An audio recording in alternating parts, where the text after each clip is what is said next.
will go ahead and begin the meeting. I'll turn it over to Jackie to start.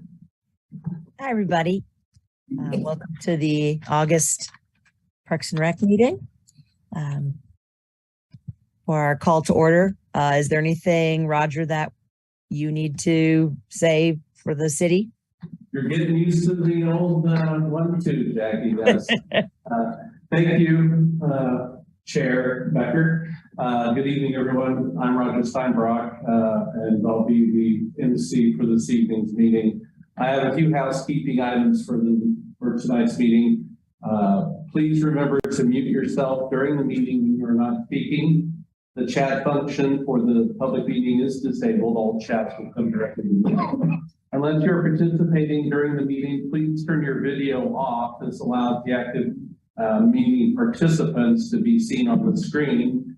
You will still be able to hear the meeting. When you are participating, please turn on your video. If you have any trouble, you can send me a chat and we'll get that rectified for you. The city reserves the right to mute people or turn individual videos off to minimize distractions during the meeting. Please remember to state your name each time you speak for the benefit of those participating remotely. And now I'll turn the meeting back over to Chair Jackie Becker.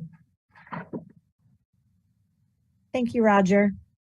All right. And as always, we start our meeting off with needing to confirm our minutes from the past month. So I would ask everyone to take a look at last month's minutes, and I'll be looking for an approval of those minutes. Okay.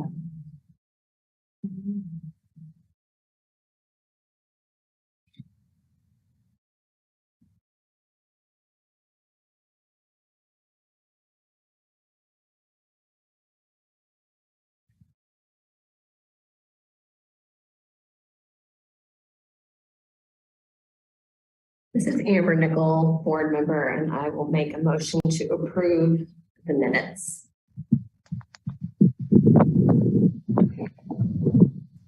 John Albandian, board member, I'll second it. All right. I see a first from Amber and a second from John. All those in favor, will you raise your hand?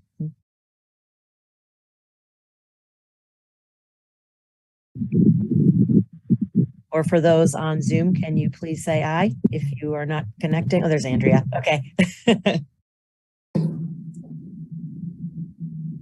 All right. I see all in favor. And that means minutes are approved. All right. Moving on to our next section. It is public comment. And I believe we do have one member of our community looking to speak. Amber, I think that's for one of the items. Oh, we're going to put Dot with that one? Okay, got it. I wasn't sure. All right. Other than that, we don't have anybody in the room or on Zoom for public comment. Okay. Well, that makes that easy. That then moves us on to our agenda items, which number one is the accessibility to parking lots and park amenities. And I believe we would like to have Dot Neri. I think Derek will open and then we'll bring it Okay. Thanks. So, perfect. Okay. Derek Roger, Director of Parks and Recreation. Individual, Dr. Dot Neri brought this to my attention. And so I'll give you a background what we're talking about. It's at the Prairie Creek. Splash pad. The problem is that it's significant when you enter the parking lot entrance. This prevents users of lowered floor accessible vans from entering and exiting the lot without scraping or damaging their vehicles, and from wheelchair users entering the lot from the sidewalk to access the splash pad. So the concern is that there's a limited, it's not equitable and available to everyone in the community. And it is a violation of the DOTS email, clear violation of American with Disabilities Act, Federal Civil Rights Law. So to bring everybody up to speed,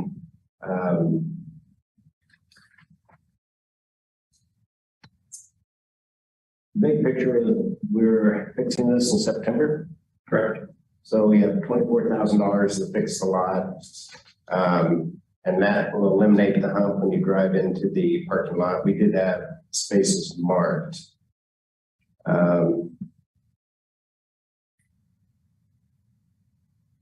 You go back to nod your head if you're okay with this, or shake your head the other way if you're not. I was going to read through some of your questions and the answers I provided, and then at the end you can provide public comment. Okay. So I'll just walk through the questions.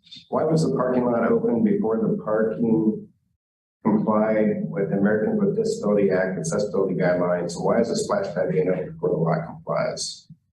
In reviewing the improvement at the park over the years, we have missed opportunities as a city to address the parking lot, going back to playground installation, which was around 2010, restroom installs, shade structures.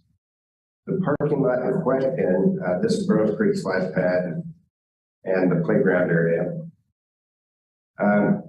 has not altered from its original since it served as a parking lot for the Morton Block Company. It had two storage buildings on that location. This became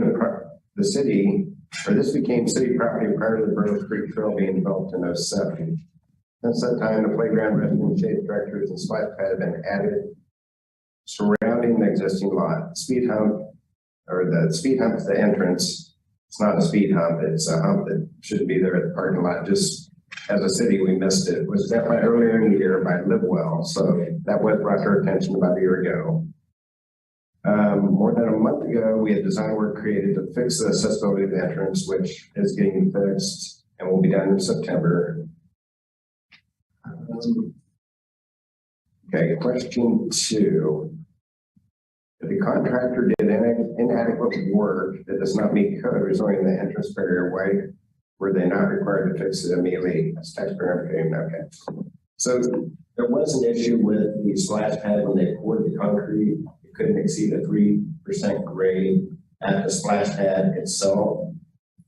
It was poured at 3.5 degrees, I believe. I think the contractor caught that. Contractor's expense tore out that concrete, re-poured that whole splash pad. No cost to the city on that one.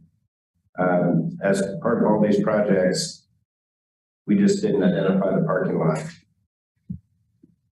Okay. I understand that there were problems with the flat pad concrete that had to be addressed. Why was the problem? Parking lot accessibility not given the same importance.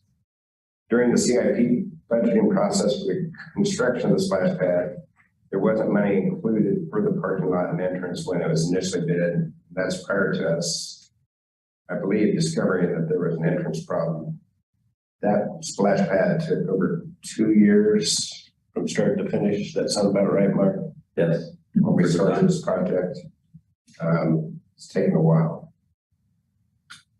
Does the city of Lawrence need to institute procedures to bar any facility from being open to reopen by federal civil rights laws? Consulting with staff, and I did talk to PDS, Planning Development Services. I've talked to the ADA coordinator. Where Kevin has been developing the transition plans, we as a city are trying to become better, much better putting the draft modifications that becomes available. And we've been creating that list. So I'm not sure it's really a policy item as something that should have been addressed sooner. Talking to Planning Development Services and others in the city that do projects. Overall, our goal as a department is all and a city is to provide inclusiveness for all. Our mission with our strategic plan being we want to create a community where all enjoy life going home. I'm truly sorry if we failed to address this ADA barrier as a city. It probably should have been addressed by back in 2010, if not before then. We will continue to work on improving in the future, and we want to be a vibrant community that's innovative, equitable, transparent, and responsible local government. With that, Martin, is there anything you want to add from the project piece? No, I mean, basically with ADA, when we find a known hazard, we work to correct the hazard. This wasn't on the transition plan for ADA. So it literally got called out when the Lidwell Lawrence started looking at accessible parking for the trail system. So that was identified earlier this year.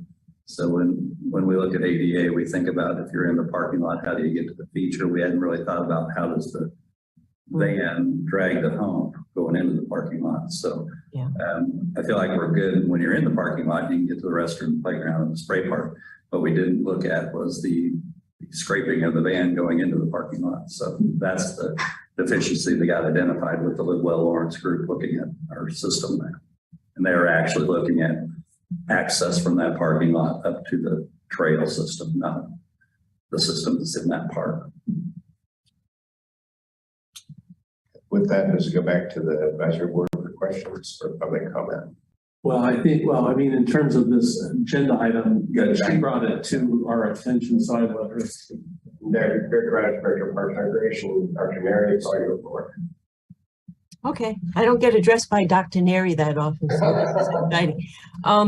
First of all, I'm a big fan of Parks and Rec. I think it's one of the great things about living in Lawrence, and I'm not casting blame here. I think this happened because the property was purchased and it was developed gradually, and I think that kind of made it difficult.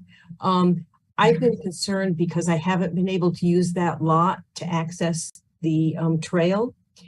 And I just wonder if a way to keep this from happening again, and I don't think it will, because I think LPRD is really committed to access, but I wonder if I could suggest that the access codes be given the same weight as plumbing and electrical codes. So in other words, until it meets code, nobody uses it and it won't be open. So it just might be an additional check.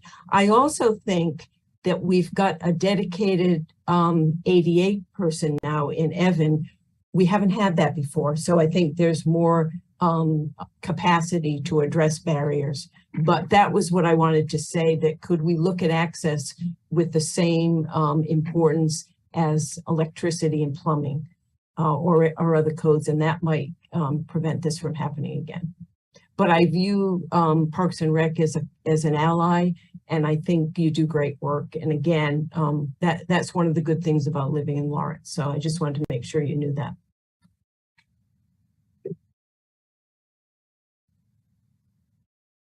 Thank you, Dot, for sharing that with us. So in terms of Parks and Rec, questions for anyone from the board? Yeah, John? Yeah, Jackie, this is John Blazik from the board, and this is directed to Derek, I guess. And I appreciate the explanation, because after we got an email, I went down and looked at it, and I know the park has been there for some time, and then the splash pad. And I heard you say something, Derek, about an ADA person. I'm really lost on why we would put a park in. I've only opened 3 schools as a principal, and we met every Monday. Are we meeting liability? Are we meeting ADA? How could that bypass? It seems like we're extremely reactive on something like this instead of planning in advance, being proactive with staff. And so many people that are being paid by the city, how could that be bypassed? Because I appreciate the email, Dot. Thank you. And Derek Rogers, Director of Parks and Recreation. When the property was donated or purchased by the city to the city, there was 2 mortar buildings there. And one got torn down. The second one was torn down around 2015, had mold in it. It's on the west side. Hart, the playground probably went in there, what, 17, 16? Do you recall, Mark? I don't recall. So there was little improvements over time. So really, when it was taken on as a property of the city, as a parking lot to that trail section of Burroughs Creek Trail, probably should have been looked at then back in 10, I believe, 2010 or 2007. We didn't have an ADA coordinator. It was part of somebody else's job within Public Works at the time. It was, I mean, she had several different jobs, so we did have one back. Right, but now we have a dedicated, that's not since. So now I think we've had Evan since 2018, maybe. They've been with the city before it. MSO as an ADA coordinator. And I guess I understand that. Go ahead. I'm sorry, Derek. I don't have a great answer. I think it was missed by a lot of people over time. So once again, I mean, it was, and I struggle buying that. ADA and liability is number one. Every Monday, you should be thinking about that for people in your community members. So thank you for that, bring that attention to us, Don. That's something the community, the city needs to get better at. Thank you.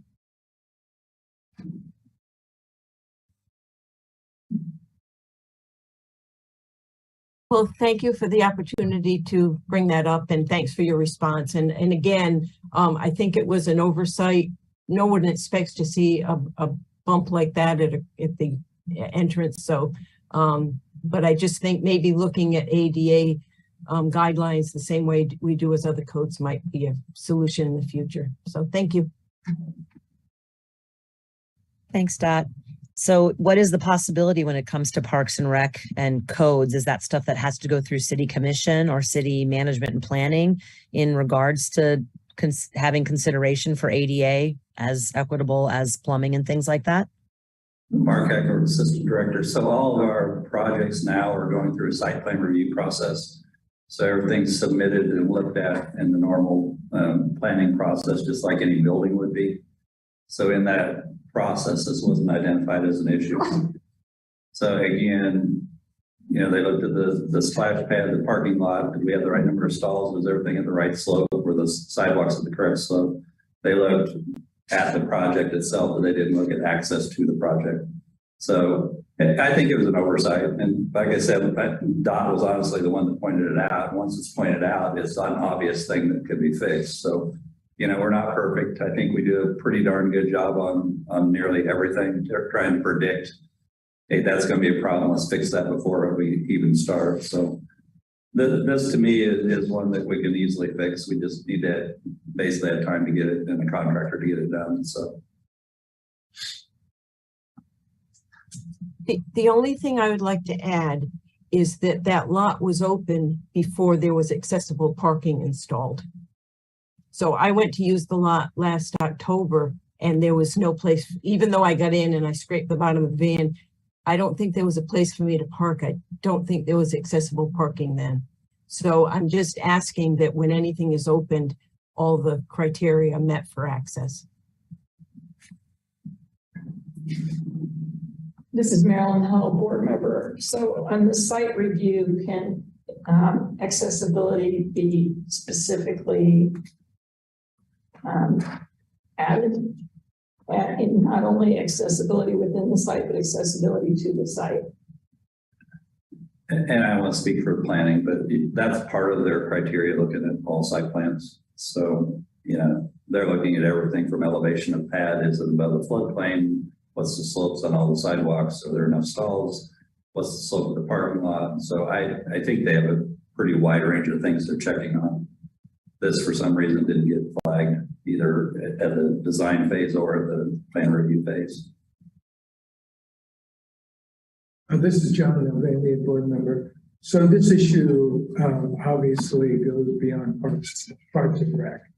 And so the issue is, has this incident had a systemic impact on the review process? And you simply saying, yes, it's brought our attention to it, and the review process, which goes way beyond Parks and Rec, is sensitive to it. And I assume the ADA coordinator is really the front person on this as well, and has been involved. That's correct. Okay.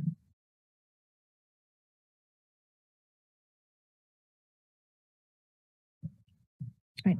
Any additional questions, comments? I will provide a comment that I did get from the director of DES. His comment was, site plans rarely contain design construction details like construction documents do. We do put them through review by Plan Development Services, Municipal Services, and others. All site plans are required by code to provide a note on the drawing stating that it's been designed to comply with the provisions of the American with Disabilities Act accessibility guidelines for buildings and facilities. Appendix A to 28 CFR Part 36. We checked with the PDS staff. The parking lot was existing and had to be maintained, but restriped, so it was not included in the review of this last. And that's probably where they missed it. I think that's part of the problem, that we're built in the cracks. I think of PDS, in my opinion. Anyway, I'm not going to throw them into the bucket. There was multiple organizations within the city that should have caught that. And we'll continue to have the conversations on code with our staff and PDS.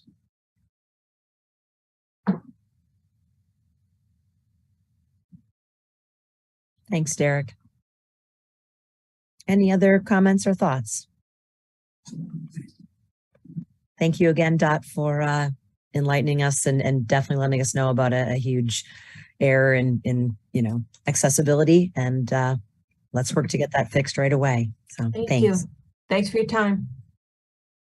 Thanks, Don. All right, moving on to agenda item 2. It's the 2023 budget update, Prairie Park. I'll let, I believe, Mark take the lead or Derek take the lead, whoever it is. I'll start on this one, and it'll probably be tag teamed with Lindsay. Derek Rogers, Director of Parks and Recreation. I think what you'll see, it's out on the City Commission agenda, meeting notes for tomorrow night's meeting. I'll just read the executive summary. What they're doing is, in the city manager's report, they'll put a little bit out about it, and then on August 23rd meeting, they'll actually vote on a plan B. So what they did is they heard the feedback on the Nature Center and on the Humane Society, and the city manager took that information back. The city looked at the other ways of doing things and said, what would be a plan B to the existing budget that he presented to meet the requirements and keep the Nature Center going and provide funding, some funding to the Humane Society. So I'll read the executive summary that's going to be on tomorrow night's city manager's report. 2023 city manager's recommended budget 2023 to 27 CIP was presented to the City Commission on July 12th. Included in the recommendation was a net reduction of $337,000 generated for the closure of Prairie Park Nature Center, and another $100,000 reduction from the police budget for contracted animal control services. In response to the feedback received from the City Commission, staff has identified alternative recommendations for the 23 budget so that Prairie Park Nature Center can remain open and some funding from the Humane Society can be restored. In addition, revenues and expenditures have been identified since July 12th to require adjustments to the recommended budget but not impact the current deficit in the general fund. These changes will all be incorporated in the presentation, the budget hearing, and revenue.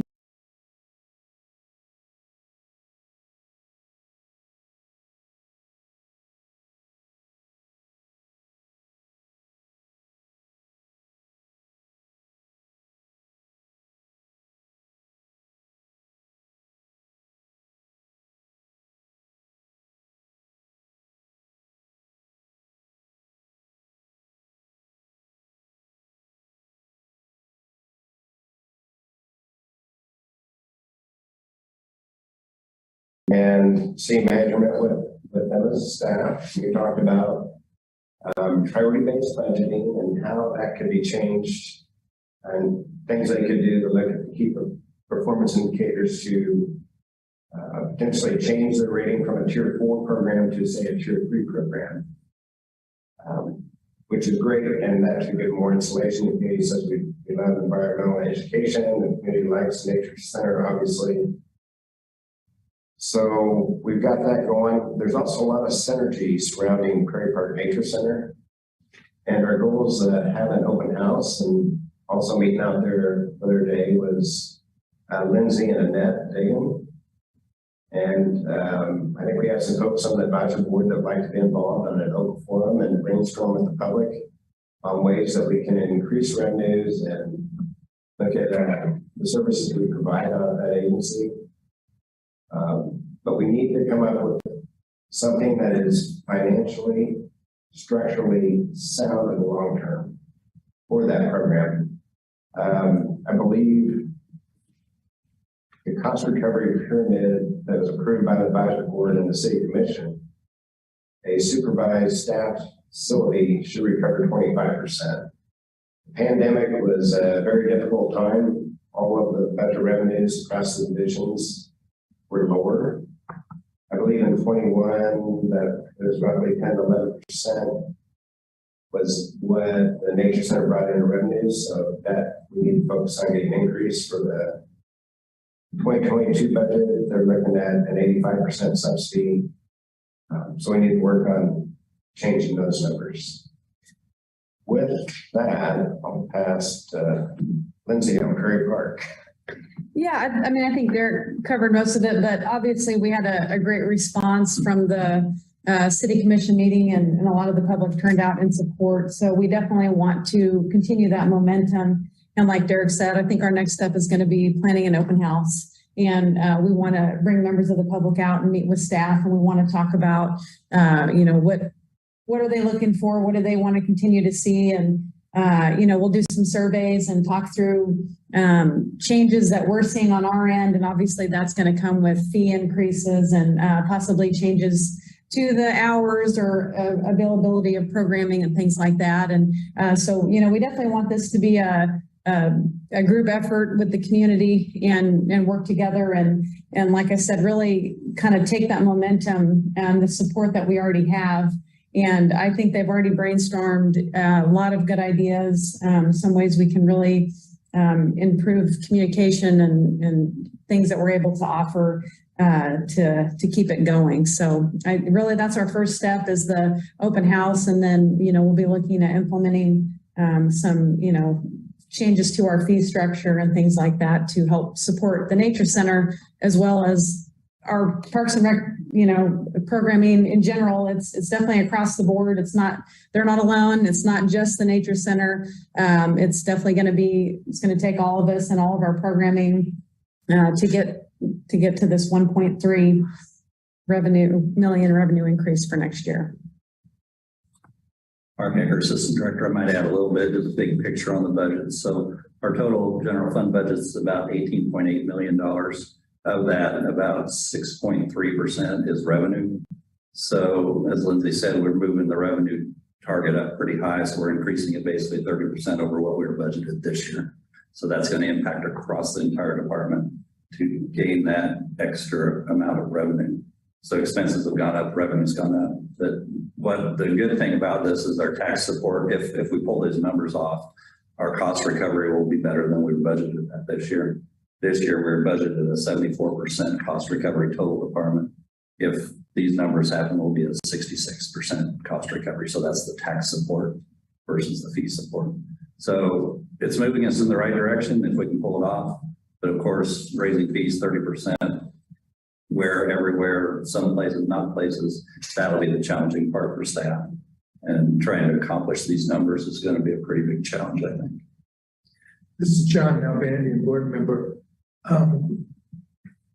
If we look at this a little more broadly, maybe we can think about looking for potential partners to sponsor or work on Prairie Park, the Nature Center, and I'm thinking very radically here. So what about K-State? Would K-State Extension Service or would K-State itself have any interest in co-owning, co-sponsoring? I mean, why does it have to be just Parks and Rec? I mean, it could be, I don't know, maybe the pet stores. I don't know. But we need to find, I mean, we don't need, but I would try to find a way to solicit potential partners. That way, there's another revenue source there. Derek Roger, Director of Parks and Recreation. I think there's going to be some great ideas to come out of the open house. Sponsorship is definitely one of them. I look at they call this SWOT analysis. What's our strength? What's our weaknesses? What are our opportunities? I won't talk about our threats. So let's work on our strengths, weaknesses, and opportunities. So can we increase revenues? Can we find a new source of revenue? So for example, the other night we did an adult pool night.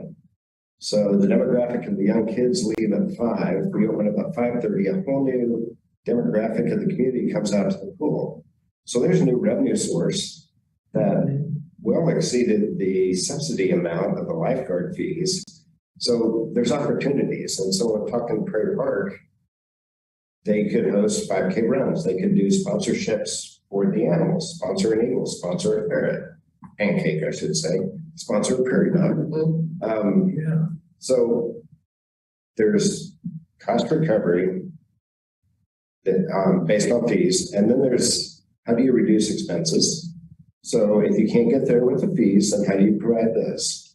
How do you keep what we do to the community, what the community loves about Parks and Recreation? We have to continue to do free things loved by the community. I don't want to be a department of you only want money. Nobody likes that. And that's not a Parks and Rec that is traditional to this city. There is equitability and accessibility. We must have ways that is equitable and accessible to the community and this marginalized communities and economically challenged. But it also may mean that there may be some tier levels of service that need to come down. So for example, if somebody isn't using the pool on certain days and we're not making the revenues like these restaurants downtown that are closed on certain days, we may have to balance our budget to meet that revenue expectation, close on a day or two, which should increase revenues on these other times, or maybe we can expand those times that the community wants. Sponsorships, I think the pet stores is a great opportunity where we can partner with maybe a sponsor for the dog park and Prairie Park Nature Center. There you go. I love it. Here for it. There is opportunity. Before we go further, I want to turn it back over to Jackie because I did have a question. And then I just wanted to make sure that we get it back to you, Jackie, to open it up and make sure there's no other staff comment. So you can open it up for questions. All right. Jackie Becker, Chair, are there any questions or comments right now as we've got a lot of ideas out there? Jackie, John Blozick, committee member. You know, John, I think you had a really good point looking for sponsorships and things like that. Don't forget, people, you have a marketing director in the recreation. And I've been on it 6 years and I've listened to sponsorship meetings and committees. Maybe that person could maybe look for some sponsorships besides the nature center, just trying to offset, because I heard Mark just talk about 30%. If we can pull it off. I'm sorry, that's kind of an approach toward the community members to just raise everything, stick it to the taxpayers. And I don't think that's our responsibility to try to take care of your budget issues, guys. I mean, there's some ideas out there, but it's easy to just start raising everything and not think of our taxpayers. And go ahead, Derek. I was just going to say, there's two models here, and with the way the budget was presented, that it was the goal of the city commission was keep the levy flat or return or lower the levy rate. So within the parameters of this budget, it falls back on how do we cut expenses or the user pays. So it's falling less to a taxpayer model versus a user model. Looking back at it, we haven't, for quite a few of our programs, we haven't raised rates since before 2019.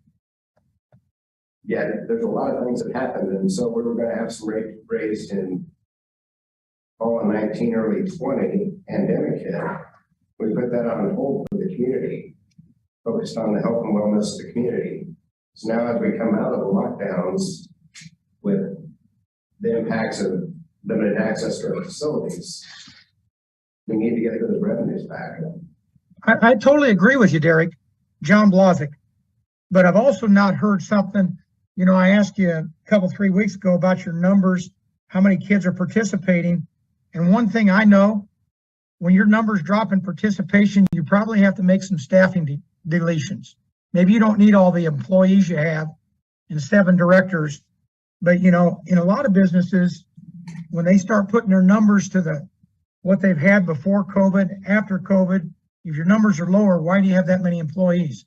There's a lot of ways to cut that money, try to cut down your deficit. But for you guys, it just seems like every time I turn around, let's just raise the taxes for the community members. And that's what I'm here for. I'm on this committee for community members. And that's what I'm hearing right now. So I sometimes think you take the easy way out and that's just raise taxes. And I may be the only one that thinks that way, but we're all taxpayers. And I hope you have a good turnout at that open house. But I know when people call me, nobody knows you. Nobody knows your directors. They don't live here. So it'll be interesting to watch that dynamic. And I hope you do it. Assistant Director, if you don't mind, John, actually, I had numbers I was going to share tonight. So if you don't mind, I can just jump in and share those with you right now since it came up.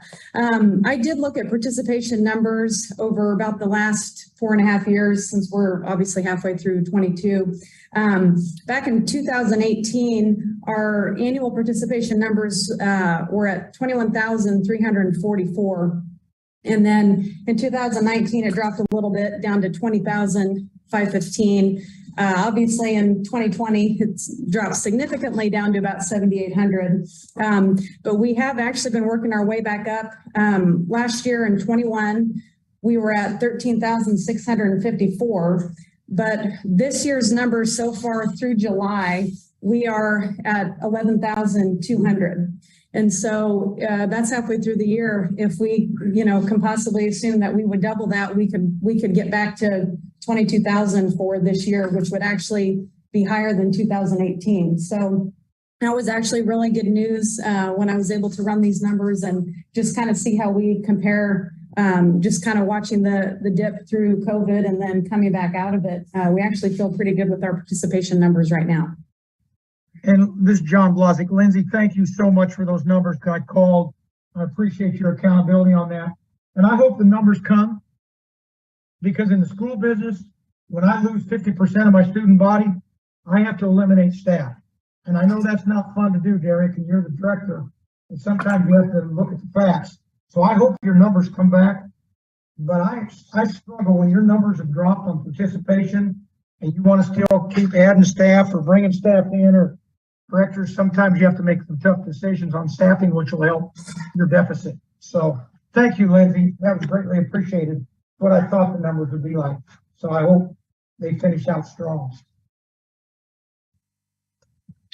I have a question, Marilyn Hull, board member. I have a question that pertains to the budget in general, but not Prairie Park. Is it okay? My question, and I feel like a broken record, is who's going to manage these sponsorships? This gets tossed around a lot in this room and down at City Hall of just sponsorships and fundraising. But as far as I know, you guys haven't designated a staff members who will have that as their job. And without that, it seems doomed to fail. So where are we on that?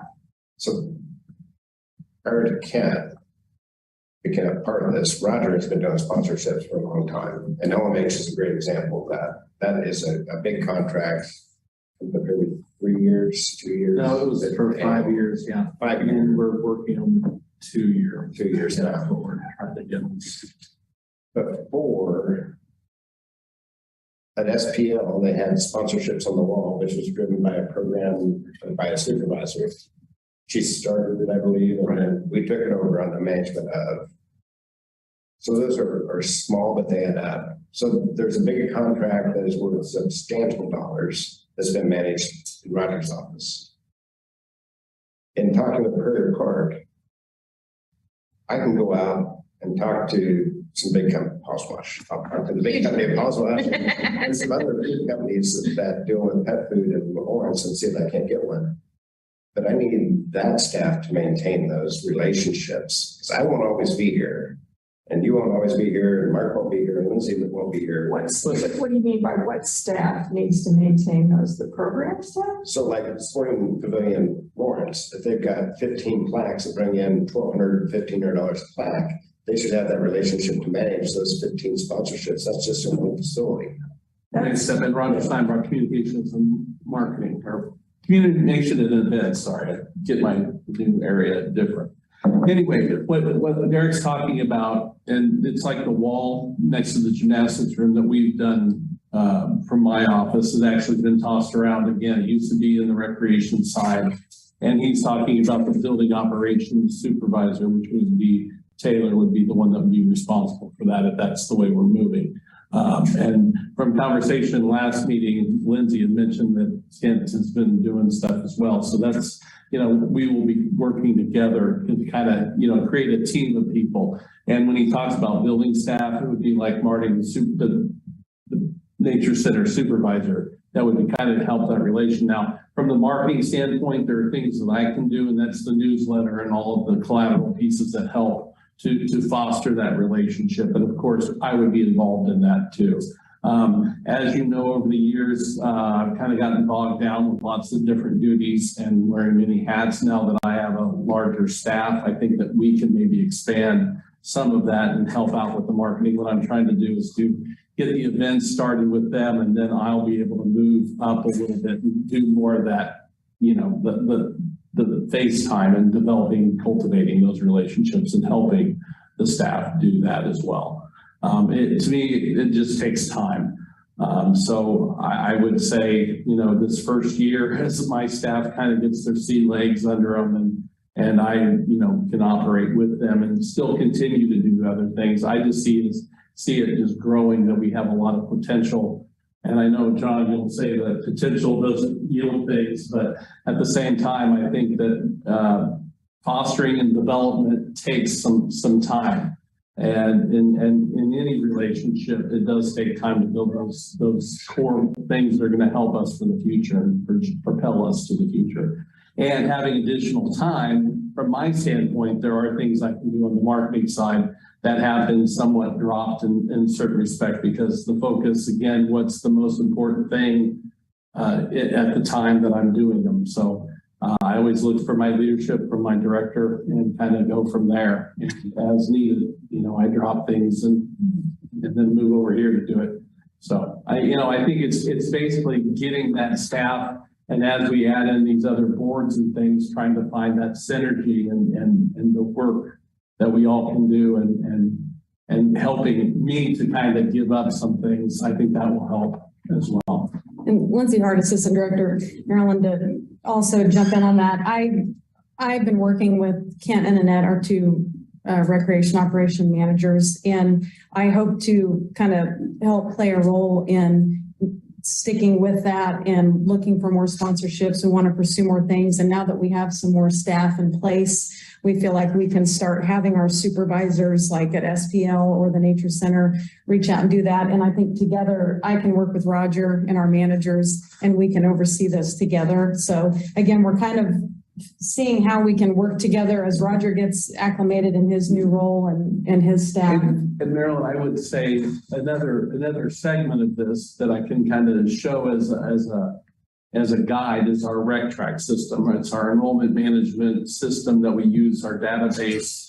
Basically, when Tim Laurent left, who was in charge of that whole system, I mean, there were little pieces here that knew a little bit, but he was the knowledge base. And so when he left, out went the knowledge with it. So what I took it on as a challenge for me to kind of get that together. And so what we have is a team now from pretty much every building that's on here, on the committee. And so we're building the knowledge base so that if any of these little people, if any of the people leave, we will still have the base of the brain, so to speak, so that it can continue functioning in a workable situation. So I think that team concept is something that I think we're embracing. Instead of just segmenting in and getting in silos, we're kind of dividing the work and looking at us as a team or a machine to get things done a little bit better.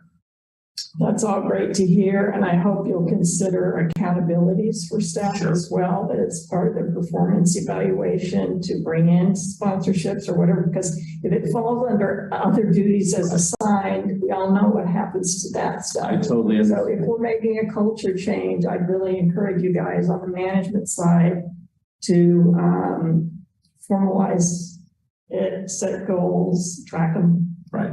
And only saying that as somebody who's struggled to raise money in other professions and things. It's a lot of work. It is. So It is.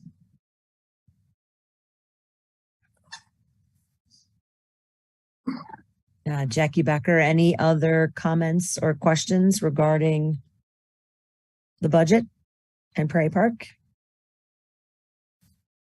No. All right. All I can say too is I am definitely in the same boat of we definitely need to have some accountability on this. I do feel like we've talked about sponsorship a lot. So hopefully we can see some goals, and maybe the beginning of Prairie Park is a really good way with that first open house to really start seeing some of our Lawrence community who might be interested in sponsorship, and use that as our true kickoff or as the baseline kind of one of how we do sponsorship and our community, and start seeing some really quick, immediate involvement that way.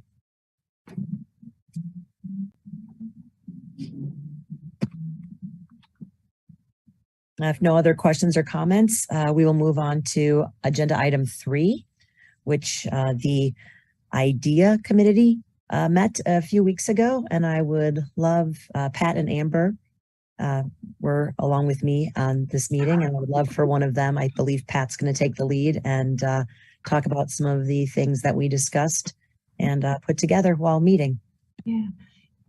Jackie, were you able to send out the minutes that Gail sent to us, to everyone? Jackie Becker, no, I did not. I guess I assumed Parks and Rec was going to do that, but if that was on me, then apologies. No. I did not get that out. I guess I'm just talking to you because I didn't know whose role that is, but also the most recent draft that we created on I.D.E.A plan, if that was also sent out or not. Is there any way to that my screen can be shared so that I could possibly pull that up or not? Yeah, you should be able to, Pat. Okay.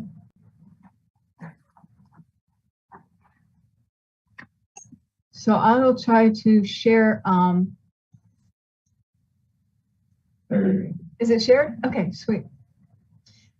So this is the update that we did, and the last time that we all met, and that was, gosh, that was quite a few months ago. We recently met with Gail, who is the staff representation, and I wanted to have this, everyone have access to this, because I think it's something that whenever we meet and we have things to make decisions on, I think this is really good that we look over this before making those decisions. It poses some questions that we might not be thinking of. I myself don't have that filter all the time, or that lens. And, you know, just as what we talked about tonight with the accessibility issue to the park, I think that when we look through this lens, we might be able to help catch some things or ask some questions before we make some decisions on some of the things that are brought to our attention. Is the whole document able to be seen? Yes. Okay. Because the last questions, and I think, John, you brought this to our attention through Virginia. We kind of tweaked it a little bit. What they are using as their lens is they ask these questions: who benefits? Who is burdened? Is there inclusive representation? Is there access for all? And is it a welcoming space? And who is missing? And we might have other questions that are pertinent to what's brought to our attention. But I think that these are things that might be able to catch some of the things that we normally don't think about. So I myself are going to try to keep this document close when we meet, so that when we have people come present something, or something's presented from staff to the board, that we can have these questions in mind to ask. So maybe this can be sent out to each board member, would be great. So I'm going to also stop sharing that and bring on our minutes. We met a few weeks ago, Gail, Jackie, and Amber and myself, And what we were wanting to do is to kind of create some goals, short-term goals that not us as a committee, but Parks and Recreation as a whole will take a look at when on a lot of things that we've already addressed and that are ongoing. The first thing that we talked about, we felt was important, is contacting the health department. Some of us had the benefit of listening to a presentation that really showed some of the inequalities as far as our community, and it came down to longevity because of it. It was a wonderful presentation, and we felt that it would be beneficial to any new board members as well as staff members to listen to this as well. Jackie, anything else you wanted to speak on that? Because I know that it was a powerful presentation for you. Jackie Becker, Chair. Yeah, it really was. And I know it's been a number of years, and maybe we have some new census data. Maybe we don't, but I think for both of our new staff and for our new board members and for returning board members, that this would be just a really important group of individuals to come and talk with us and share their programs, which really looked at the health and equity of our community and how diverse and different it is from different zip codes in our community. So yeah, I think it'd be a good thing to share again. The second goal, we felt that the Department of Programs should intentionally consider equity and inclusion issues in selecting program partners as well as board members. And Gail came up with some specific people that she identified right now, but wanted to take a look at all programs and just see if everybody's at the table that needs to be represented in our community and who is not, who is missing. The third is public programs on the historic role of Parks and Recreation. Right now, the one we've been talking about recently is the history of the pool. Looking at our history brings into a lot of education as far as inequity and the history of it. And I think that education is very helpful as far as having that lens currently. So these were other partners that were suggested to bring in to Parks and Recreation as far as partnership. And please, any other suggestions and ideas, we always are welcome to this. The next one is identifying obstacles to access and participation beyond the cost, such as transportation. And Gail did a study that she sent out to find out what was the barriers, and she thought cost would be the greatest to the clientele that she was working with, but it came down to transportation. So looking at that, or housing, food insecurities, as far as some of the barriers to participation.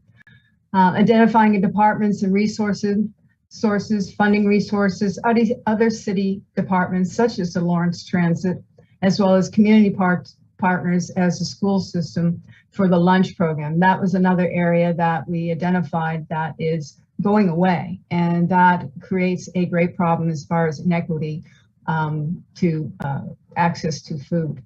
The last one that we came up with, and again, there's going to be more goals, I'm sure, but this was to take a look at the fee increase. That was something brought up with the budget, that there is going to be some increases. So we need to take a look at how to make that equitable. One idea was, when people sign up to pay for their membership, pay for yourself as well as pay for someone else. So coming up with ideas on how there can be some sponsorship or ability for those that do not have the funds to have access to recreation. Let me scroll down. So the recommendations will be given to Lawrence Parks and Recreation Administration towards the goal of improving and then determining a timeline and designation of staff for each of these. And we agreed that the presentation by the health department should be one of the first things to provide knowledge base to direct the additional efforts. So let me stop sharing that and just open that up for any questions that anyone has.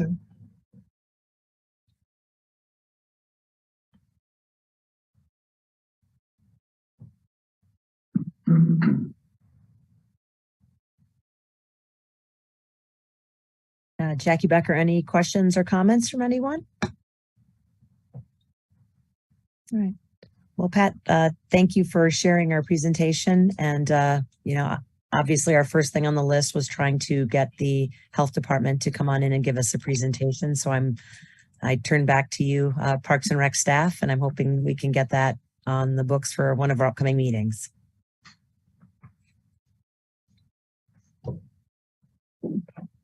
Jackie? Yes. Roger Steinbrock, marketing. Pat, was the copy that you sent to Jackie the same one that you had me send to Gail? Or did it change at all?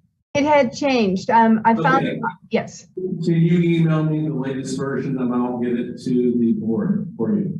Certainly. Thank you. Thank you, Jackie. All right. Appreciate that. Moving on then to our next agenda item, which would be number 4, the Aquatics Division update. Okay, Lindsay Hart, Assistant Director. Just a couple things to update on the pool. As of right now, it is full of dogs right now for the pooch plunge. So I know Amber and I and Derek were out there earlier. I don't know if anybody else made it, but it looks like we had a really good turnout. So yesterday was the last day for the outdoor pool. And then of course, tonight they will close it down after the dogs. And so today we reopened the leisure pool after being closed for cleaning the last 3 weeks. So I think maybe after this, Mark can give an update on how that went, but just a couple fun things we were able to do. Last Wednesday, we had the adult swim, and I think Derek attended and a few others did as well, but I think we got a pretty good turnout for that and really good feedback. So we're going to try to do more of that next year and work with Roger's team on making it more of an event and, maybe add some other activities to go along with it. But again, as Derek mentioned, we're trying to think outside the box and do more activities that we, may not have done before. So that was fun and a great turnout. And then of course the dog swim tonight was kind of a fun way to end the outdoor season. The fall hours for the leisure pool. So starting today, the Monday through Friday, the lap pool will be open 6:30 to 12:45 and then 4 to 7:30 p.m. And then the leisure pool will be open 10:45 to 12:45 for warm water workout time. Saturdays, the lap pool will be open 9 a.m. to 1 p.m. and we will be opening the leisure pool on Saturdays from 1 to 5 p.m.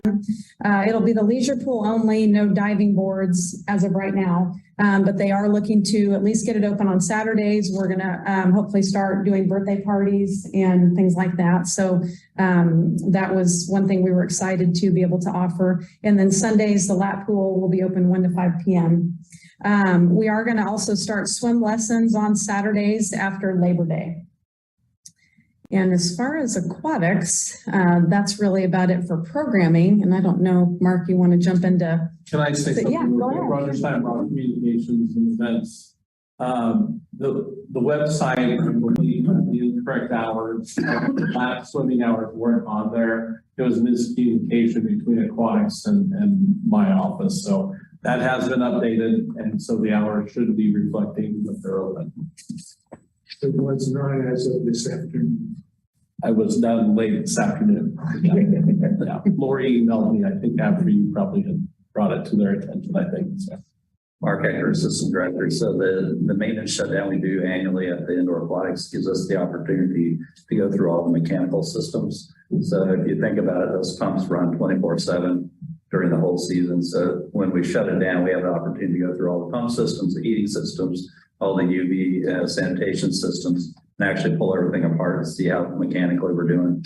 And then we also do some really deep cleaning where we'll go in and do acid etching around the perimeters of the pool to get old stains off and just try to keep the place looking new. That's when we also go in and do restroom renovations and that sort of stuff. So it sounds like a long time to be closed, but we were always pushed to get done in the 3-week window. But it's pretty essential to keep that operation going because those systems never stop running. So it all went well. So.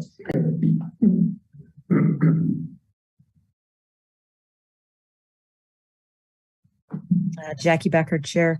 Lindsay, do you see at all if there could be an increase in lifeguards, that those hours could change throughout the fall or next year? Or are you going to stick with this and just focus on hopefully having full staffing for next year?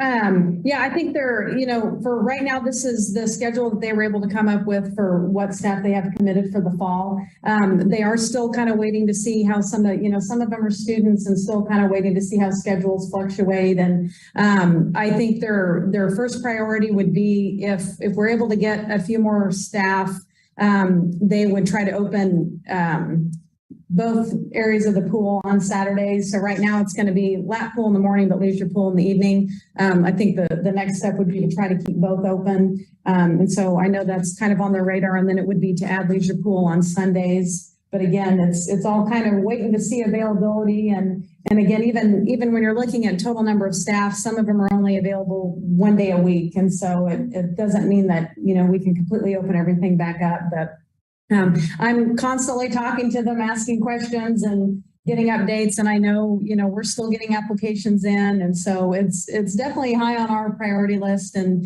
something that we want to continue to build on. Great. Thank you. Yeah, I would definitely love to be able to see both sides of the pool open on the weekends. So yeah, John, go.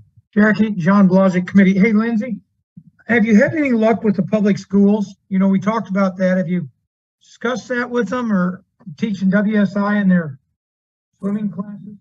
Yeah, Lindsay Hart, Assistant Director. That did come up, and I know we talked about it. I spoke with Lori, our aquatic supervisor, and I know she had been in contact with them, and I have not received an update back from her, but I can check on that and give a report back. I know we had reached out to the school and had not heard back. So I don't know, again, maybe if it was because it was summer and now that they're back in school, hopefully we can get in contact with somebody. But it is something that we're pursuing, and I know she had reached out to them already. John Blozic Committee. Thank you, Lindsay. Hey, I'll be happy because I know those people. I can talk curriculum. I can talk phys ed curriculum, how it can help their school as well as the community. I would offer my time if you need a meeting, or if the aquatics person gets with them, I would be happy to sit down for you. All right, thank you. I appreciate that. Okay. Derek Rogers, Director of Parks and Recreation. Just kind of a side note, what's going on in the community with KU. The Robinson pools don't think they're putting water in them, or they're limiting use. So KU, ROTC, the swim clubs or athletics are looking for some alternative space. I know they've been in touch with us, and I've also shared the contacts with the school district. I don't know if they have any luck, but they're looking and needing more water than they have available.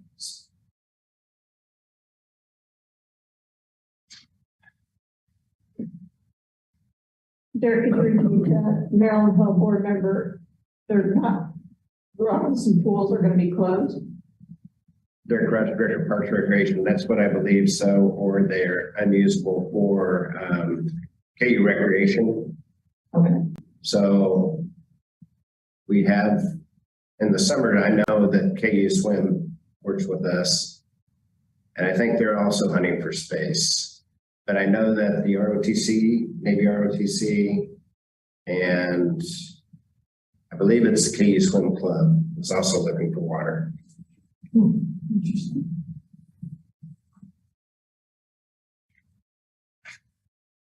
They can have it, but they have to lifeguard. You can use this if you lifeguard 5 hours on Saturday. That Jackie Becker, that's always the hardest part, because most of us competitive swimmers never wanted to be lifeguards. We just wanted to swim the laps, So, well, thanks for that update. Any other questions or comments regarding our aquatics division? Okay, thanks, Lindsay. Moving on to agenda item 5, which is the skate park update. Do you want to start off and Mark can finish? Sure. So I can give an update on the skateboard lessons, which is a program that we talked about a few months ago when we had the presentation about the skate park. So we were able to get some lessons put together, and it's actually very popular. And so we're really excited about that. So it's going to start in September. We're going to offer lessons Monday evenings at Centennial Park. And it's 2 4-week sessions. So starting September 12th. We're going to have 3 class offerings to 3 different age groups. So we have ages 5 to 7, ages 8 to 10, and then 11 to 15. And the 8 to 10 age group already has a waiting list, and we're already looking to add a second instructor. So it's really exciting. So we're going to, hopefully if we can get a second instructor, then they can both work at the same time on the same nights, but then split into the different groups. So anyway, it's been a great turnout, and we're getting some really good publicity from it. I know there's been some really nice articles written about it already. So we're really excited about that, and we will continue to build on that. And what about the relationship with the river rats? Yeah, I know Justin was a big part of that. And the instructor is Josh Rooks, I think is how you say his name. And I'm guessing he was connected through Justin and how we got that partnership put together. I'm not exactly sure, but I know we have a lot of staff who are into skateboarding. And so we had a lot of people with some good connections. But I know he was a big part of this, helping us get this started. This is John L. board member. I went out there to that open house too. That was kind of cool, seeing the people out there. But I also take your board. No. I also talked to Justin, and he was so excited, so excited about it. And how invested he is, and I wonder if we could increase his investment. In some way. And, he was talking about the potential, the improvements out there. And, it just sounded fascinating. Yeah. Mark, you're up. So, on that, Mark Hecker, Assistant Director. Last Tuesday, the City Commission approved a donation of $65,000 for a Vert ramp, or a Vert ramp for $65,000. So the Lawrence Skate Association raised funds. Justin Chiney was one of the main drivers on that, to purchase a Vert ramp, which is 30 foot by 40 foot by 11 foot tall, basically a big up and back. So this is one that's not seen anywhere at most skate parks. So this is kind of an advanced level skate obstacle. So what they're going to do is purchase the ramp. It's coming out of Germany. Once it gets here, they'll have it installed on a piece of flat slab that we're going to provide. But the interesting thing about this is the City Commission just kind of went, yeah, sure, no problem. So that's putting a piece of equipment in our parks that we don't have to pay for. So we're able to go in and level the site, put a concrete pad down, and then say, come on, bring your installers. So I'm kind of excited about this because basically it allows a new level of service that we haven't provided before, and we didn't have to pay for it. It's through a sponsorship partnership idea. So that tying with the CIP projects that's on next year's CIP for $250,000, I think we really have the chance to kind of keep jumping up on what we're doing with skate parks. So it's kind of fun. We asked him how long it takes to get a Vert ramp from Germany. I was thinking, we'll see this in 3 or 4 years. But he's saying 14 months. So he's not 14 weeks, I'm sorry. So he's hoping to have it here by the end of December. So we'll see. So that John Vandy, so that sounds really like, it's like there could be events out there. So we'll need some space for people to sit and all that kind of stuff. So this originally started as Explore Lawrence looking at grant opportunities. So Explore Lawrence is interested in this and bringing possible events coming to the city. So it's that level of obstacle that we can bring advanced level skating into it. So we'll see once we have it here and start programming it. Yeah, when you were introducing the partners at the City Commission meeting, I was blown away by what the visitor center, Explore Lawrence, but the data, the way they really anchor these things, their events, and the data that they follow, and I could see them really getting excited about this. If we're one of the few places in the region that has something like this. I think Colorado Springs is the nearest one that has a ramp of this size.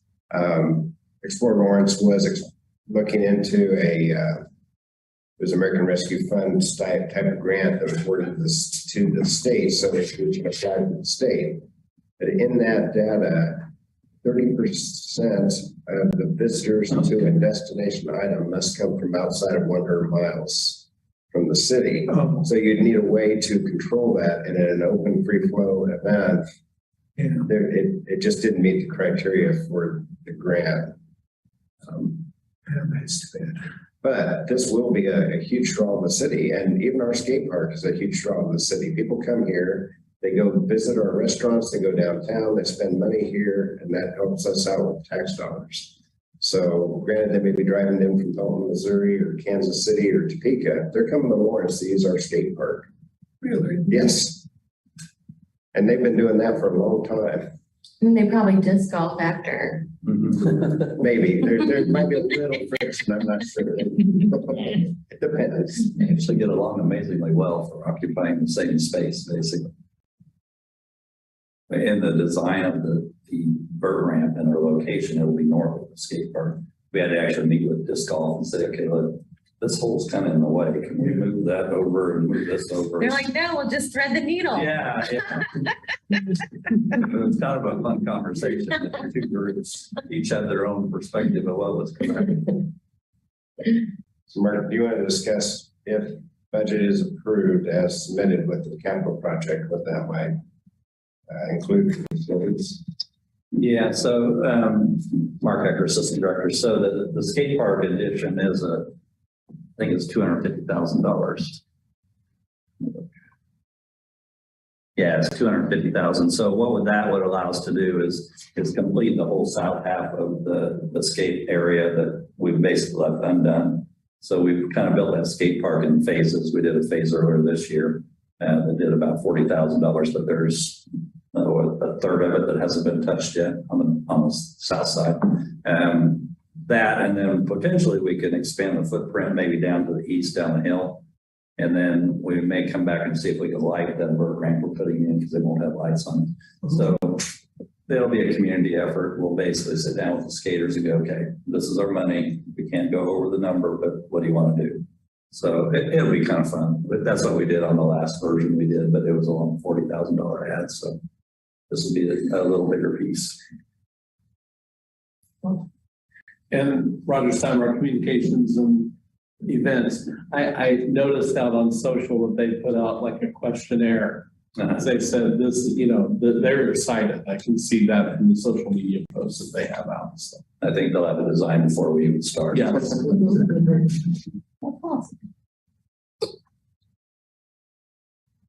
This is Pat Phillips, board member. I just wanted to thank the staff that was so proactive on an idea that came when we were getting some education on this vertical ramp. That then it just came up, well, maybe we should have, a clinic on it, how to use it, and then it morphed into, well, maybe we should have some skating classes. And so you have done that. I mean, you had that clinic for the day and you've got these classes available in a short period of time since that conversation. So I really appreciate that. Well done. Jackie Becker, Chair. I agree. Connecting all these dots is really important. The one question I have or would ask is, do we feel like parking will be enough in that area? And will the skaters know, or people who are coming to our town know, that there is also parking up top? And if we could make sure when we are getting things installed to just make sure people know that you can get to the skate park from two different parking lots. Mark Ecker, Assistant Director. That's a great question. It'll be interesting to see what the ebb and flow of the traffic is there. Right now, we're handling that parking lot on the west side, handles the traffic for both disc golf and skate park, and seems to be doing fine. Now, if we add another obstacle or popularity, do we have to increase the size of the parking lot? That'll be a great problem to have later. Mm-hmm. So, we have capacity to go north of the parking lot. Again, we'd have to move a disc golf pole and maybe a missile, but it's all doable. Great. Jackie Becker, thank you for that, Mark. Cool. Yeah, I'm grateful also that you did talk with the disc golfers. So that's, as we're learning, it's really important to make sure we listen to everybody before we make the decisions we make. So keeping them informed and whatnot, will continue to have success with skating and disc golf at the park. And all those cherries that are fun to pick too, because I don't play disc golf very well, but I definitely like your cherry trees. Any other questions or comments regarding the skate park update? All right, let's move on to agenda item 6, which is the Sunderland grant. Derek Rogers, Director of Parks and Recreation. Sunderland grant, didn't know about it. One of the city commissioners shared it out as a link. The more we looked at it, we found it an unmistakable identity opportunity for us in Parks and Recreation and in other areas with our community partners, like the museum, library, and others that may do something with this or have an opportunity. So let me just go over, first of all, who is the Sunderland Foundation? They seek to improve the quality of life in the communities we serve with attention to those populations with the greatest need. Their value statement, the foundation is rooted in the Kansas City with a history of supporting capital building projects. The foundation now also explores green opportunities in line with its mission and values included. Committing to building just and equitable communities, trusting organization communities and leaders to be the experts in exploring root causes and systems that create inequitable outcomes. The Sunderland Foundation goes back to Lester Sunderland. He is president of the Ash Grove Cement Company for 33 years. So the way back, been around for 7 decades. In particular, around they try to fund projects eastern Kansas and western Missouri. What areas do they fund? They fund higher education, human services, and the area that we're interested in is arts and culture. Some of the projects that have received funding received $23 million in 2021. They're big grants that they provide. Include Inglewood Arts in Independence, Missouri, Omaha Zoo, and the Flint Hills Discovery Center Foundation in Manhattan, Kansas.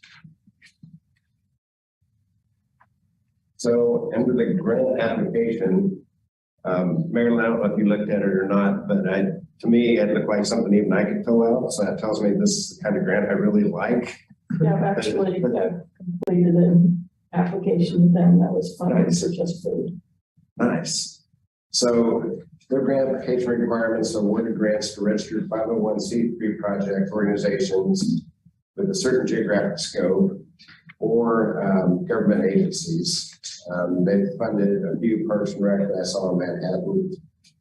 What areas of exclusion for the grants? They can't be used for annual operating expenses, programs, or endowments, sponsorship of special events, golf tournaments, banquets, etc. So there's a couple organizations I know that are looking at some opportunities. I think the Watkins is looking one for Grover Barn, and the library is working with Parks and Recreation as we look at trying to do a shade structure between the parking garage and the library. Those are 2 that I'm aware of. There may be others in the works that shared out with staff, and let's get our ideas flowing and see if we can't get some good submissions into this organization. With that, I'll open it up for questions. John Galbanian, board member. So Derek, is it possible to connect this to a sort of enhancement, as I was saying in an email to you about the Waiting pool splash pad?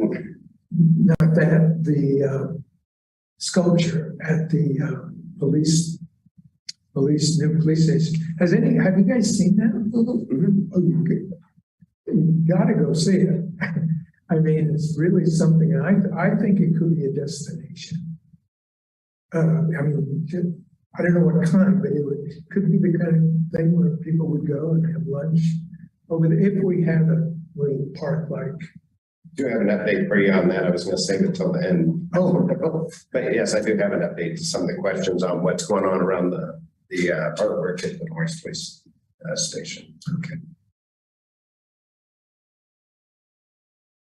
This is Marilyn Ho, board member. So when I was consulting, I did an analysis of this foundation and what they had funded over the last many years and the types of civic projects they had done. And I've always thought that that foundation was potentially approachable for assistance in funding completion of the Lawrence Loop. The things that you're talking about are smaller projects, but being that it's a cement company, where the money came from, and the idea of pavement seems like it would resonate with them. And since the loop, we're getting close to closing in on the last sections, I think you could make a compelling narrative that this would be the capstone and they get a lot of publicity. The risk with this foundation, and when you write grants to it, is they have almost no guidelines and you can't talk to anybody. So it's a very high risk sort of application process. With some foundations, there's a program officer and you can pitch an idea, you can get a yay or nay, and you can send them a draft and they'll say yeah or nay. And then there's this process. With this, it's just sort of throw it out. And they have a committee of executives that either likes it or they don't like it.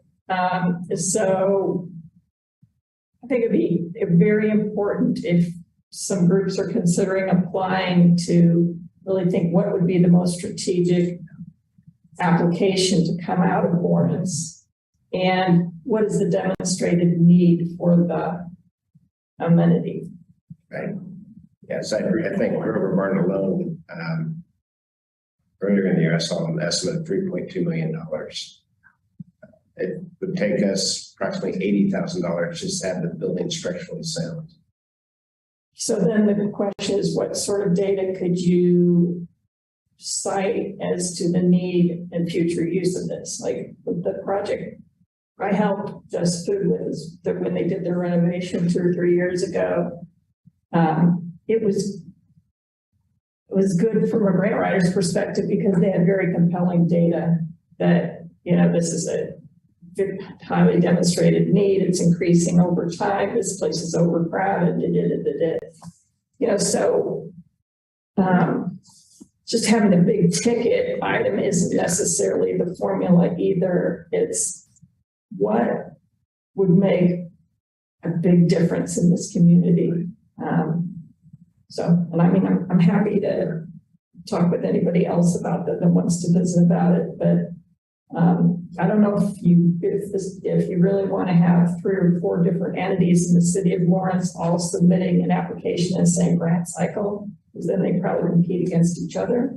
So, not knowing what they're going to do, just spitting it on the wall. They may like that and not that, but they won't tell you that we don't like that. Yes, but what I always said when I was a program officer is if you submit multiple projects, you're telling us to prioritize which one is the top one rather than you guys prioritizing which is the top one. So Roger Steinbrock, communications and events.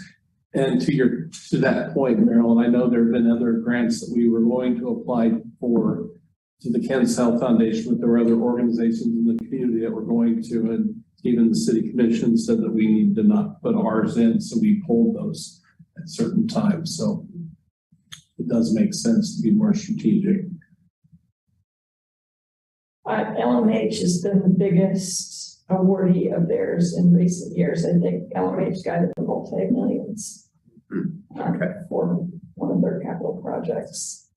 Rebecca Smith, I believe is the name. Yeah. She might be a person to talk to.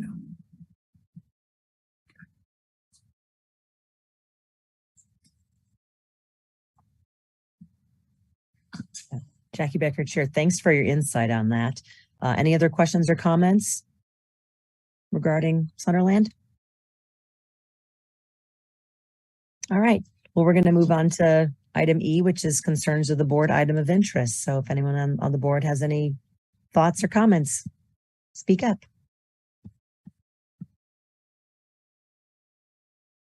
Jackie, John Blazek, board member. I've got a few questions. couple from myself and 3 or 4 from community members that have asked me, is the rec office still closed, Derek? Can you get in? Talking about, yes, you come to the door, you push the doorbell, we let you in, people come in that front door all the time. But it's still locked? Yes, you have to access the building by pushing the button and we will come let you in. But Okay. why do you want in and what services are you looking for from the administration building? Pardon me? What services are you looking for in the administration building? I just had community members say the door is locked, it's not very welcoming. They struggle with technology and they just don't have a people contact from the rec department. That's what I'm trying to ask you. Okay. Okay. Lindsay, did your softball concessions get taken care of? Are you okay with that? Yeah, Lindsay Hart, Assistant Director. I'm not exactly sure what you're asking when you say, did they get taken care of? You had a softball tournament early and the concessions were closed, I think. That's what they told me, these parents. Is that right? Yeah, so we had some questions come up about concessions earlier this year, and we do have a concession agreement with Sandbar. And we have met with them and spoken with them multiple times throughout the summer. And they actually have the ability to decide if and when they want to be present at our complexes. And so that's something that we're working with them to change. And when we're going to redo the RFP for next year for concession vendor, and we're going to put in some better regulations as far as when we want to make sure we have concession vendors there. So right now it's actually up to them. And it's not necessarily dictated by Parks and Rec, but we are looking to change that for next year because we have seen some discrepancies where we, ourselves felt like maybe we needed a better presence there. Okay, thank you for that. Great. And the baseball people, Lindsay, must be pleased because I've not heard from them for a while. I think you must have got things taken care of there, their concerns. Great. Yeah, we haven't heard anything either. I know we definitely looked into all their concerns and taking everything into consideration and making changes where we can. So that's all good news. Thank you. Talk to me a little bit, is Kent or not Kent's my next question, but talk to me. I read something in the paper and I've been on this committee going on 6 years and I've never, ever heard this from Mark. When did Eagle Bend get subsidized 15%? I've never been told that. So Derek, what was that? Why was that put in the newspaper? Because that's not what I've ever been told on this committee. I can go after Mark Ecker, Assistant Director. So I think what you're hearing are the budgeted numbers. So when we budget, we basically golf course next year is budgeted at 84% fee supported, 15% or 16% tax supported. So when we budget, we always have that little bit of a factor in there for weather because the Eagle Bend can swing today's numbers, today's fees can swing anywhere from 1.2 million, 1.3 million down to 700,000 depending on weather. So we very seldom budget 100%, but like this year we're doing great. We think we'll surpass the expenses. So I think what you saw was a budgeted number, not necessarily the actuals. So last year we were a plus number also. Yeah, I can sure understand the weather. Yeah, but I don't. Yeah, okay, because you'd always showed us on all the numbers that they always supported themselves. So if you don't use that 15%, did that go back in your general fund? No, again, it's a revenue target and an expense target. So they're part of the whole. So, it goes into the nature center, the sports, everything goes into the total bottom line. So when I said we had $6.3 million of revenue, the golf course revenue goes into that total. Okay. So All right. We start looking at cost recovery about this time of the year and start looking at our expenses appropriate with our revenues. Okay, good. Thank you. I didn't know that. I mean, is Ken on, the golf guy? You're talking about Kent Reddick, our Recreation Operations Manager? Yeah. No, he's not. Oh, okay. I guess I got a question for somebody, Derek. And you know, I was with you, and I think you were on here, Derek, I know you were, when we raised pool prices. You know, that wasn't just a 3-month thing and make a comment, we're gonna raise them. I told him, we need to raise those golf prices, but we gotta do our homework. I mean, there's people in this community that all they're hearing is you're gonna raise it 30%.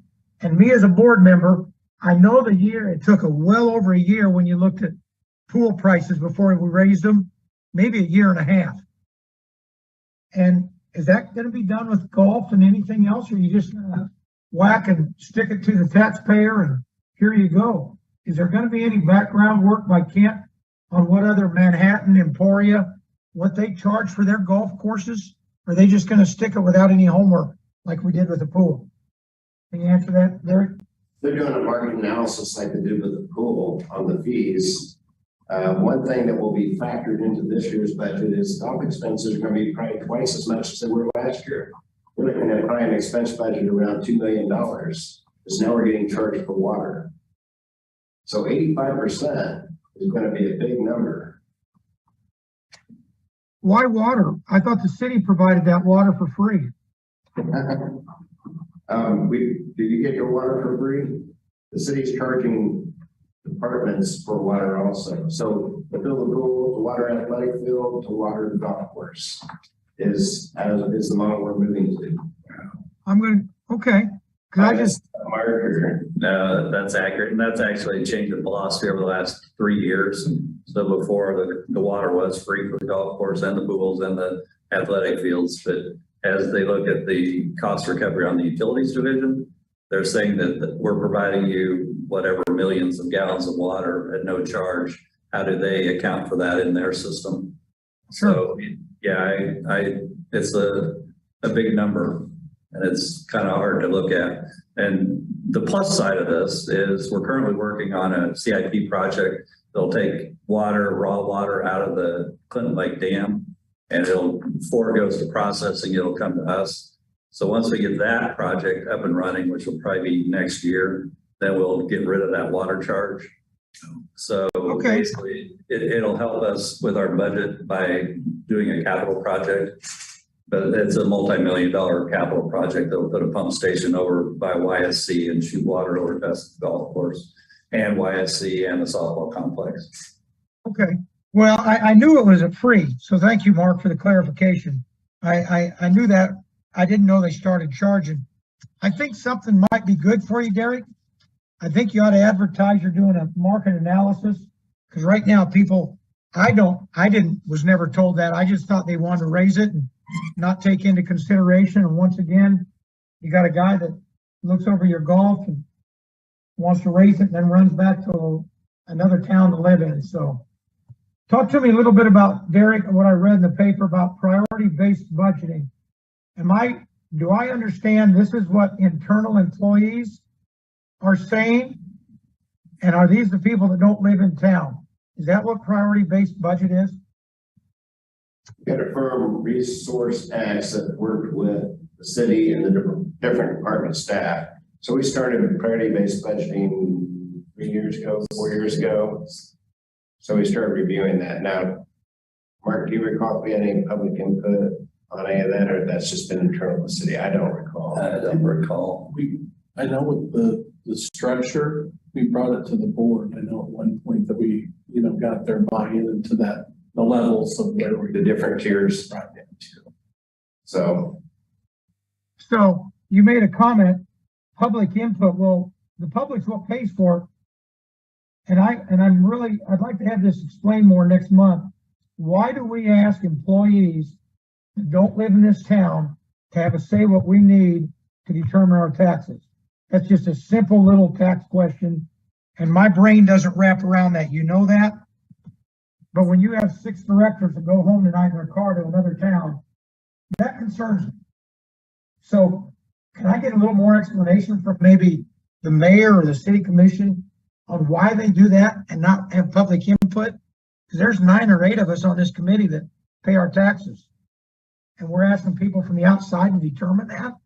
That's called public input, I think. So Mark Hager, Assistant Director, a little bit on priority-based budgeting. So what the priority-based budgeting does is basically aligns the budget with the strategic plan. So the strategic plan went through a pretty significant public process. And then what we had to do is say, okay, here's what we're spending and how does that align with strategic plan? So it really doesn't have much staff input from our end. It's more us aligning with what the city is saying is priorities, or the city commission is saying is priorities. So when we look at that, you know, some of like the parks always hit mark. Some of the things that weren't hitting all the marks was like golf course and nature center. They ended up in a fourth quadrant, which is the ones that didn't really match up with a lot of things. So that's why you saw the nature center on the potential cutting block. Golf course would have also been there, except for its revenue was producing about enough to self-support. If it was not self-supporting, it probably would have been discussed also. So it's not much of a staff conversation at our level. It's more us aligning with city strategic plan. So if we're not aligning with the strategic plan, the question is, why are we doing it? And that's what the city manager's been pressing with us. And it's a continuous question, and we have to answer that almost everything we're doing. Okay, that's a very good explanation. I didn't know that.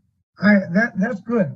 And then my last one, and Mark, this is kind of, do you ever discuss numbers on what our cost is for parks and keeping parks kept up and maintenance and stuff like that? What do we spend a year on all of our parks? Because don't we have, how many parks do we have in town? 500? We have 4,000 acres. So we have a lot of park properties, but next year's budget is about $8 million. That's for parks, forestry, landscape. We do a lot of right-of-way management, so that's not really a park. So anytime you look at Clinton Parkway or East 6th Street or Iowa, we manage all those properties. So we probably manage as much off parks as we do on parks. So that includes all of those things, contract mowing for all those. It's a big number. It's the biggest number in our budget by far. But really? Okay. It matches all of the recreation program put together. But that's what's been, again, priority-based budgeting talks about, you know, we're pretty excited about open space, green space, park properties, open to the public, free to the public. So that's where it checks a lot of the boxes, matching the strategic plan model. Okay, thank you. Those are mine. Thank you, Mark, for that. That's sure. Good information I didn't know for the community. That's all from me. Thank you.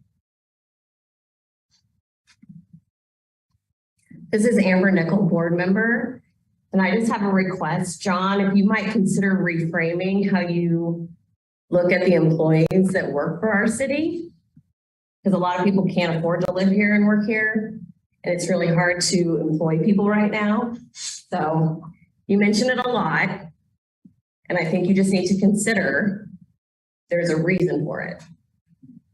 And that's all I'm going to say about that. Thank you for your thoughts. Okay.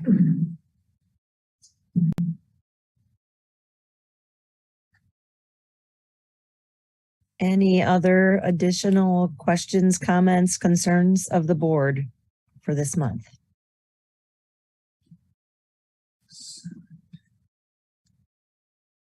All right, not seeing any. We're going to move on to the letter F, other, and number 1 is the rec division. So Lindsay Hart, if you wanted to give a little update alongside the excellent attachment you sent out. Sure. Lindsay Hart, Assistant Director. In addition to the report, I just wanted to mention a couple things. Last month, I talked about a grant we received with the Child Care Aware Grant for our summer camps. And we had been awarded $18,000 for the month of June. We actually got a second one, so that was really exciting. So we were able to get a total of $36,000 this summer for our summer playground camp, which covers staffing and supplies. So anyway, we're really excited about that, and we will continue to do that if there's funding available next summer. I just wanted to follow up on one other thing. Last month, one of the board members asked about our summer camp waiting list and asked if we had participants that were out of county that might be taking up spots from those that were from Lawrence or in Douglas County. And so I just want to report back some numbers. For the special POPs camp, we had a total of 51 campers this summer, and actually all of them were in the county. So there were only 2 that were outside of Lawrence, but they were still in county. And oddly enough, both of them were in split households that actually still had 1 parent each in Lawrence. So for the special populations camp, basically everybody was in county. For the playground camp and the Prairie Park Nature Center camps, we had a total of 189 campers, and only 12 of those were outside of Douglas County. So there were a few that we saw in that camp, but again, out of 189, we only had 12. So just wanted to report that back since the question had come up, but overall, that's what we found out. And that was all I had in addition to the report you already have.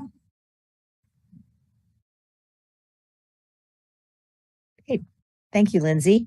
We'll keep moving quick since I know this meeting's going long. Mark Hecker, would you like to speak a little bit about the Parks Division? Yeah, let me update you on a few CIP projects. We have multiple things moving right now, and then we're working on some that'll start happening this fall. Out of YSC, we're doing a pretty significant ADA sidewalk and parking improvement. So this is out through and around football and soccer fields. It basically provides a walkable network or a wheelable network of sidewalks and connected parking spaces. So that's kind of exciting. It was supposed to be done by today. I haven't been out there yet, but I'm pretty sure they aren't done yet. So it has to get done here before soccer starts because we have the roads closed. The trail from Peterson to Michigan, if you haven't been out there recently, we're almost 3/4 of the way under the highway, which sounds kind of weird because they keep blocking off a section, put a tube in, and then they just keep moving. So they have over half of it done now. Once that's done, the bridge went in last week. So it's getting pretty close to done. So that's kind of exciting. We're working on a trail extension up at the Victor Park. So we have public notices out, letting people know that we're going from Stone Creek over to Legends. So this is a new segment that'll hook to a new neighborhood. So that's kind of fun. That'll happen probably later this summer. We have the PO cut, just waiting on kind of the contractor to get there. Clinton Park, we replaced the whole sidewalk along 5th Street. It had ADA issues also. It had a little side slope to it, which basically didn't work well. So we took that out, replaced the parking lot entrance. So that was a good plus. The outdoor courts, we're working on a resurfacing project that'll redo the basketball court at Lions, the basketball and tennis at Dan Perry, and then what's the other one? Veterans. They'll do the tennis courts over there. So that'll be good. Lions Park, we're working on both the splash pad and the playground, kind of 2 separate things working together, but as it comes together, they'll sit side by side. The playground we sent out for bid, we have proposals. So we have, I think, 6 different proposals. We'll evaluate them, then we'll go over to the North Lawrence Neighborhood Association and see what they think. And quite honestly, we bid it to not to exceed $100,000. So all the playground manufacturers gave us their best shot for $95,000. So it's more pick what you like. So it doesn't have to do with money so much. The splash pad is trudging its way through the planning process. We got an engineer's estimate on it. It's substantially higher than what we had budgeted. So we're going to look at how do we basically, it's about $200,000 off. So how are we going to shift project money? How are we going to do that? So that's going to be a conversation here in the next 2 or 3 weeks to say, do we build what we say we're going to build, or do we want to bring the package down to keep it in budget? Every CIP project we're doing is coming in substantially over budget. I'm talking hundreds of thousands of dollars over budget. So that kind of hurts when you start getting this time of year, there's no pocket to pull from. So we'll keep working. Broken Arrow Shelter is another one. Shelter, restroom replacement of Broken Arrow. We're not replacing the shelter, we're upgrading it, then we're replacing the restroom. That one is a $260,000 project. I anticipate it's going to come in out of budget also. So we'll just keep working. But those are kind of the high things. You know, we talked about the indoor pool. We had that shut down. We'll be shutting down the outdoor pool tomorrow, and we'll start to winterize that. So very, very busy.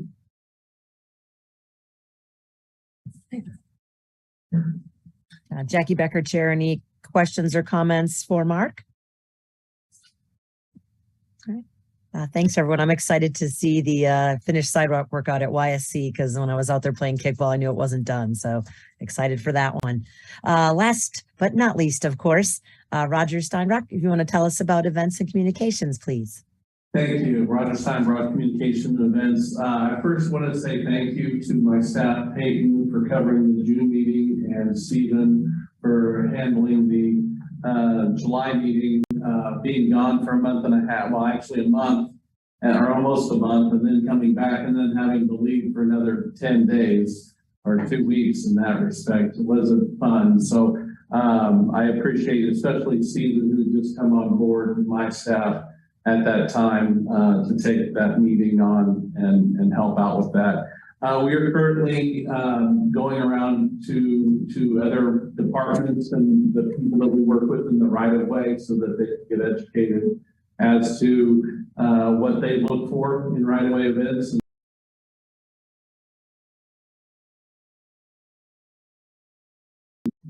MSO group.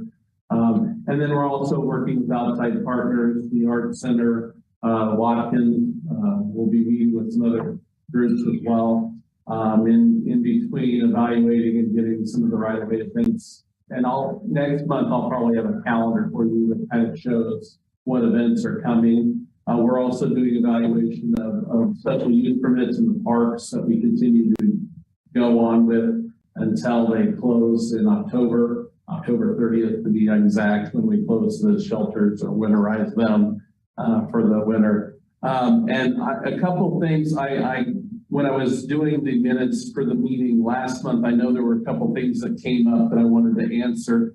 I know that a board member had asked about responding to social media posts. We do monitor social media. We have 9 different platforms that we're responsible for. And so there's, not only inboxes, but then comments that we do respond to when there are questions. Some of what I would call snarky comments, we typically answer some of those questions that are put out there, but we do answer all the other ones. And I know a board member asked if they could post. You can be more than welcome to post on any social media platform. We don't discriminate from people posting, so please feel free if you'd like. And if it's one of our posts, you can always inbox us and we'll get it, or you can email me if you notice something that hasn't been answered. Again, with that many platforms, the inbox that we have says, this isn't monitored 24/7, so don't expect a response. We do have a delayed response on the social media side of things. So we do try to answer in a timely fashion as best we can. And not only from my office, we do have the communications group at City Hall that also oversees social media. So they're also eyes as well for me. And there may have been in that month and a half that I was out, there may have been some things that were missed because at that point, part-time staff were basically monitoring that for me while I was out, when I didn't have my phone and not supposed to be doing work, but did. And then the other question was about swimming lessons and marketing of swim lessons. The swim lessons, since like when we started classes again, swim lessons came later. And so in the summer, they actually were released after we'd already basically started summer programming. And they gave us about a week to market. So that's not a lot of time to promote, but at the same time, swim lessons do fill up class, and you have classes of only 5.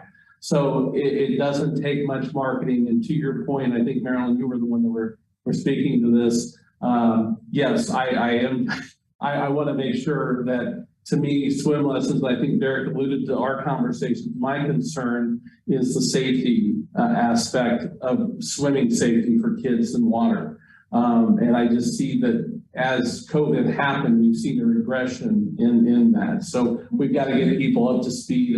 And even this fall, when we release fall classes, we haven't got the swim classes yet, and I know they're forthcoming. So they're working on those and trying to get instructors. So from a marketing standpoint, I don't want it to be that it's a marketing issue. A lot of it, some of it is, but at the same time, we can get information quicker and get stuff out and promote them a little bit better for them as well.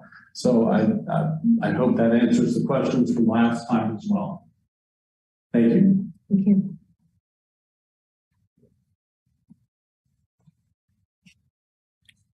Any other questions or comments for Roger regarding events and communications? All right, seeing none. I believe, is there a director's report then also? That's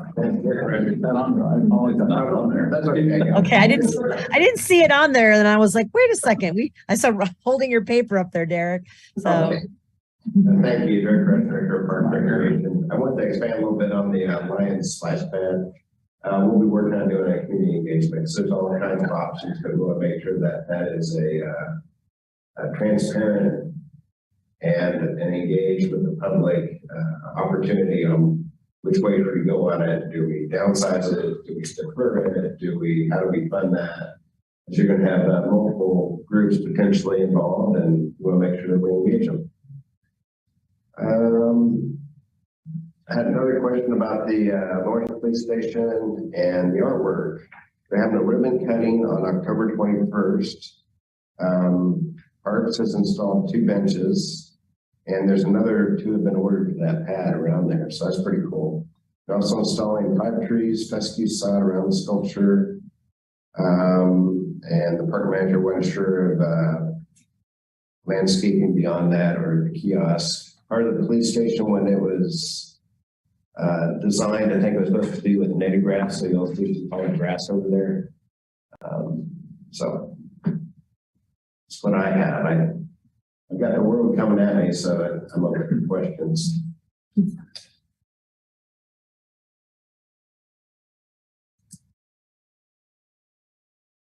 any questions from anyone on the board regarding our Derek's update? Okay. Well, thank you for all that, Derek. And our next meeting will be Monday, September 12th at 5:30. So I know there was a little confusion this last month of when we were going to be, but Monday, September 12th for next month. And that looks like it's everything on the agenda. So I am looking for a motion to adjourn. Marilyn Hull, board member, I move we adjourn. Amber Nickel, board member, second. Right. All those in favor, say aye or raise your hand. Aye. All right. Meeting adjourned. Thank you, everyone. Thank you. Bye, everyone. Bye.